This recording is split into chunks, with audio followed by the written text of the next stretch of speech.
Chapter 39 of the Count of Monte Cristo by Alexandre Dumas. Chapter 39. The Guests. In the house in the Rue du Helder, where Albert had invited the Count of Monte Cristo, everything was being prepared on the morning of the 21st of May to do honour to the occasion. Albert de Morcerf inhabited a pavilion situated at the corner of a large court and directly opposite another building, in which were the servants' apartments. 2 windows only of the pavilion faced the street. 3 other windows looked into the court, and 2 at the back into the garden. Between the court and the garden, built in the heavy style of the imperial architecture, was the large and fashionable dwelling of the Count and Countess of Morcerf. A high wall surrounded the whole of the hotel, surmounted at intervals by vases filled with flowers, and broken in the centre by a large gate of gilded iron, which served as the carriage entrance. A small door, close to the lodge of the concierge, gave ingress and egress to the servants and masters when they were on foot. It was easy to discover that the delicate care of a mother unwilling to part from her son, and yet aware that a young man of the viscount's age required the full exercise of his liberty, had chosen this habitation for Albert. There were not lacking, however, evidences of what we may call the intelligent egoism of a youth who is charmed with the indolent, careless life of an only son, and who lives, as it were, in a gilded cage. By means of the 2 windows looking into the street, Albert could see all that passed. The sight of what is going on is necessary to young men, who always want to see the world traverse their horizon, even if that horizon is only a public thoroughfare. Then, should anything appear to merit a more minute examination, Albert de Morcerf could follow up his researches by means of a small gate, similar to that close to the concierge's door, and which merits a particular description. It was a little entrance that seemed never to have been opened since the house was built, so entirely was it covered with dust and dirt, but the well-oiled hinges and the locks told quite another story. This door was a mockery to the concierge, from whose vigilance and jurisdiction it was free, and like that famous portal in the Arabian Nights, opening at the sesame of Ali Baba, it was wont to swing backward at a cabalistic word or a concerted tap from without from the sweetest voices or whitest fingers in the world. At the end of a long corridor, with which the door communicated and which formed the antechamber, was on the right Albert's breakfast room, looking into the court, and on the left the salon looking into the garden. Shrubs and creeping plants covered the windows and hid from the garden and court these 2 apartments, the only rooms into which, as they were on the ground floor, the prying eyes of the curious could penetrate. On the floor above were similar rooms, with the addition of a 3rd formed out of the antechamber. These 3 rooms were a salon, a boudoir, and a bedroom. The salon downstairs was only an Algerian divan for the use of smokers. The boudoir upstairs communicated with the bedchamber by an invisible door on the staircase. It was evident that every precaution had been taken. Above this floor was a large atelier, which had been increased in size by pulling down the partitions, a pandemonium in which the artist and the dandy strove for preeminence. There were collected and piled up all Albert's successive caprices, hunting horns, bass viols, flutes, a whole orchestra. For Albert had had not a taste but a fancy for music, easels, palettes, brushes, pencils, for music had been succeeded by painting, foils, boxing gloves, broadswords, and single-sticks, for, following the example of the fashionable young men of the time, Albert de Morcerf cultivated, with far more perseverance than music and drawing, the 3 arts that complete a dandy's education, i.e., fencing, boxing, and single-stick. And it was here that he received Grisier, Cook, and Charles Leboucher. The rest of the furniture of this privileged apartment consisted of old cabinets, filled with Chinese porcelain and Japanese vases, Lucca della Robbia Fabiense, and Palissy platters of old armchairs, in which perhaps had sat Henri IV or Sully, Louis XIII or Richelieu, for 2 of these armchairs, adorned with a carved shield, on which were engraved the fleurs-de-lis of France on an azure field, evidently came from the Louvre, or at least some royal residence. Over these dark and sombre chairs were thrown splendid stuffs, dyed beneath Persia's sun, or woven by the fingers of the women of Calcutta, or of Chandanaga. What these stuffs did there, it was impossible to say. They awaited, while gratifying the eyes, a destination unknown to their owner himself. In the meantime, they filled the place with their golden and silky reflections. In the centre of the room was a Roller and Blanchet baby grand piano in rosewood, but holding the potentialities of an orchestra in its narrow and sonorous cavity, and groaning beneath the weight of the chefs-d'œuvre of Beethoven, Weber, Mozart, Haydn, Grétry, and Popora. On the walls, over the doors, on the ceiling, were swords, daggers, Malay creeses, maces, battle-axes, gilded, damasked, and inlaid suits of armour, dried plants, minerals, and stuffed birds, their flame-coloured wings outspread in motionless flight, and their beaks forever open. This was Albert's favourite lounging place. However, the morning of the appointment the young man had established himself in the small salon downstairs. There, on a table, surrounded at some distance by a large and luxurious divan, every species of tobacco known, from the yellow tobacco of Petersburg to the black of Sinai, and so on along the scale from Maryland and Porto Rico to Latakia, was exposed in pots of crackled earthenware, of which the Dutch are so fond. Beside them, in boxes of fragrant wood, were ranged, according to their size and quality, pueros, regalias, Havanas, and Manillas, and in an open cabinet a collection of German pipes, of chibouks, with their amber mouthpieces ornamented with coral, and of narghils, with their long tubes of Morocco, awaiting the caprice or the sympathy of the smokers. Albert had himself presided at the arrangement, or rather the symmetrical derangement, which, after coffee, the guests at a breakfast of modern days love to contemplate through the vapour that escapes from their mouths and ascends in long and fanciful wreaths to the ceiling. At 9:45 a valet entered. He composed with a little groom named John, and who only spoke English, all Albert's establishment, although the cook of the hotel was always at his service, and on great occasions the Count's chasseur also.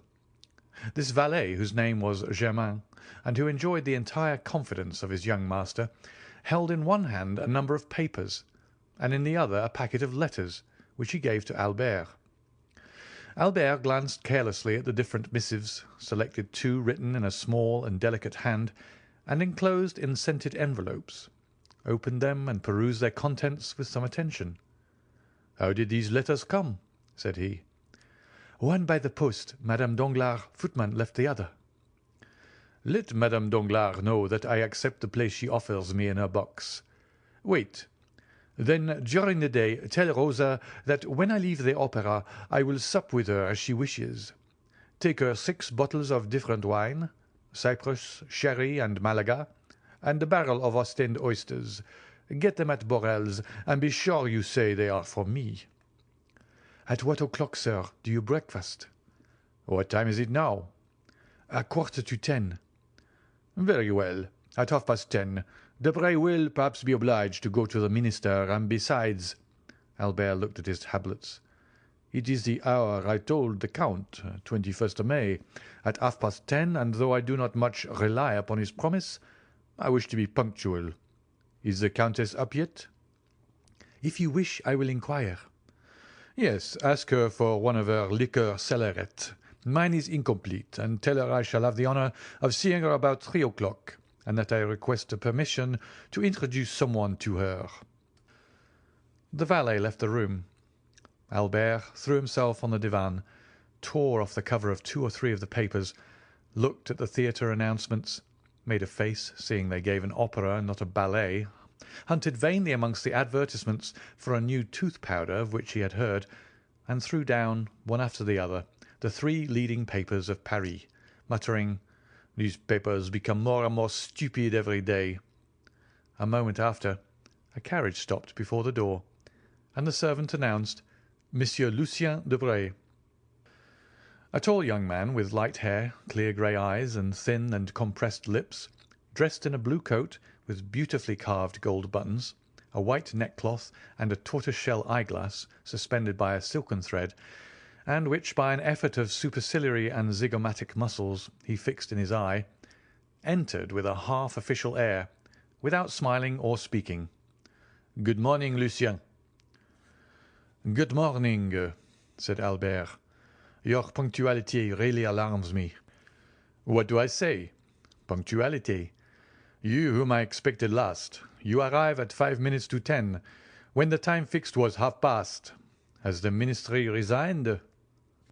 "No, my dear fellow," returned the young man, seating himself on the divan. "Reassure yourself. We are tottering always, but we never fall, and I begin to believe that we shall pass into a state of immobility, and then the affairs of the peninsula will completely consolidate us." "True. You drive Don Carlos out of Spain." "No, no, my dear fellow. Do not confound our plans. We take him to the other side of the French frontier, and offer him hospitality at Bourges." "At Bourges?" "Yes, he has not much to complain of. Bourges is the capital of Charles VII. Do you not know that all Paris knew it yesterday, and the day before it had already transpired on the Bourse? And Monsieur Danglars, I do not know by what means that man contrives to obtain intelligence as soon as we do, made 1,000,000. "And you another order, for I see you have a blue ribbon at your buttonhole." "Yes, they sent me the order of Charles III," returned Debray carelessly. "Come, do not affect indifference, but confess you were pleased to have it." "Oh, it is very well as a finish to the toilet. It looks very neat on a black coat buttoned up." "And makes you resemble the Prince of Wales or the Duke of Reichstadt." "It is for that reason you see me so early." "Because you have the order of Charles III, and you wish to announce the good news to me?" "No, because I passed the night writing letters, 25 dispatch. I returned home at daybreak and strove to sleep, but my head ached, and I got up to have a ride for an hour. At the Bois du Boulogne, ennui and hunger attacked me at once. Two enemies who rarely accompany each other, and who are yet leagued against me, a sort of Carlo-Republican alliance. I then recollected you gave a breakfast this morning, and here I am. I am hungry. Feed me. I am bored. Amuse me." "It is my duty as your host," returned Albert, ringing the bell, while Lucien turned over with his gold-mounted cane the papers that lay on the table. "Germain, a glass of sherry and a biscuit. In the meantime, my dear Lucien, here are cigars, contraband, of course. Try them and persuade the minister to sell us such instead of poisoning us with cabbage leaves." "Peste! I will do nothing of the kind. The moment they come from Gouvernement you would find them execrable. Besides, that does not concern the home, but the financial department. Address yourself to Monsieur Humann, section of the indirect contributions, corridor A, numéro 26. "On my word," said Albert, "you astonish me by the extent of your knowledge. Take a cigar." "Really, my dear Albert," replied Lucien, lighting a manila at a rose-coloured taper that burnt in a beautifully enamelled stand, "how happy you are to have nothing to do. You do not know your own good fortune." "And what would you do, my dear diplomatist," replied Morcerf, with a slight degree of irony in his voice, "if you did nothing? What? Private secretary to a minister? Plunged at once into European cabals and Parisian intrigue? Having kings and, better still, queens to protect, parties to unite, elections to direct? Making more use of your cabinet with your pen and your telegraph than Napoleon did of his battlefields with his sword and his victories, possessing 25,000 francs a year besides your place, a horse for which Chateau Renaud offered you 400 louis, and which you would not part with, a tailor who never disappoints you, with the opera, the jockey club, and other diversions. Can you not amuse yourself? Well, I will amuse you." "How?" "By introducing you to a new acquaintance." "A man or a woman?" "A man." "I know so many men already." "But you do not know this man." "Where does he come from? The end of the world?" "Farther still, perhaps." "The deuce! I hope he does not bring our breakfast with him." "Oh, no. Our breakfast comes from my father's kitchen. Are you hungry?" "Humiliating as such a confession is, I am. But I dined at Monsieur de Villefort's, and lawyers always give you very bad dinners. You would think they felt some remorse. Did you ever remark that?" "Ah, depreciate other persons' dinners. You ministers give such splendid ones." "Yes, but we do not invite people of fashion. If we were not forced to entertain a parcel of country boobies because they think and vote with us, we should never dream of dining at home, I assure you." "Well, take another glass of sherry and another biscuit." "Willingly. Your Spanish wine is excellent. You see, we were quite right to pacify that country." "Yes, but Don Carlos?" "Well, Don Carlos will drink Bordeaux, and in 10 years we will marry his son to the little queen." "You will then obtain the Golden Fleece, if you are still in the ministry." "I think, Albert, you have adopted the system of feeding me on smoke this morning." "Well, you must allow it is the best thing for the stomach. But I hear Beauchamp in the next room. You can dispute together, and that will pass away the time." "About what?" "About the papers." "My dear friend," said Lucien with an air of sovereign contempt, "do I ever read the papers?" "Then you will dispute the more." "Monsieur Beauchamp," announced the servant. Come in," said Albert, rising and advancing to meet the young man. "Here is Debray, who detests you without reading you. So he says." "He is quite right," returned Beauchamp, "for I criticize him without knowing what he does. Good day, Commander." "Ah, you know all that already," said the private secretary, smiling and shaking hands with him. "Pardieu!" "And what do they say of it in the world?"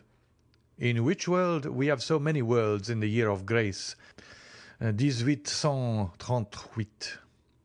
"In the entire political world, of which you are one of the leaders."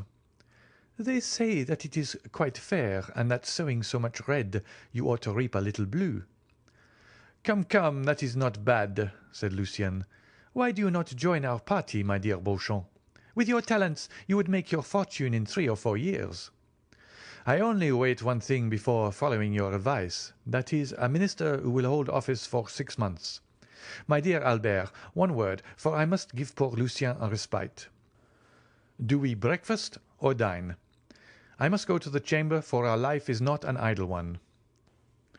"You only breakfast. I await 2 personnes, and the instant they arrive we shall sit down to table." End of chapter 39.